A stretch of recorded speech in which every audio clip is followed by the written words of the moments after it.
you seeing, Zain? John, I don't know what to say. I mean, this number is bad. You mentioned the downward revisions, but if you look at this number, 73,000 jobs added compared to 115,000 that was expected.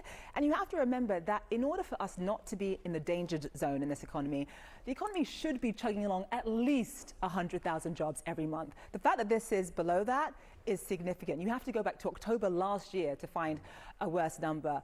As you mentioned, the downward revisions are really problematic. We're talking about June being 14,000 instead of 147,000. That's a huge discrepancy. That is huge. And then you think about May coming in at 19,000. And a lot of the economists that I've been speaking to have been warning me that, look, when you start laying off the people whose very job it is to actually collect the data, that is likely at some point going to show up in the numbers. And the discrepancies is really what concerns me. I do want to talk about some of the specific sectors.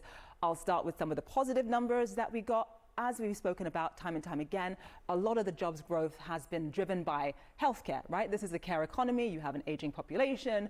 That seems to be doing relatively fine.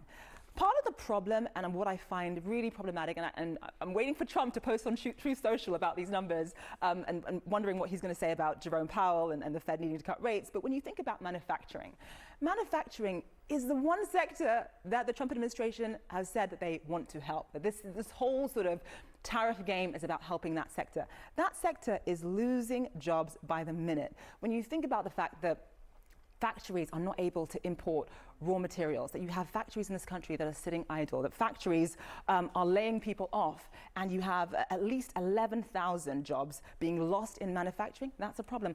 Construction is another sector. That's sort of, 2,000 jobs added. I mean, that's sort of relatively lukewarm here. You're not seeing much movement in construction. That's a sector that is definitely dependent on immigration. And when you have the fact that a lot of people in this country who are immigrants or from elsewhere are scared to show up to building sites, that's also a problem as well. We're seeing wages in construction actually soar and activity go down as well. Retail as a sector was okay, added about 15,000 jobs, sort of chugging along. Retail has obviously been problematic because of a little-known company known as Amazon, but also retail is heavily dependent on tariffs as well. I'm really curious about what Jerome Powell is going to say, not just because of the headline number, because it's not really just about the headline number, as you know, John.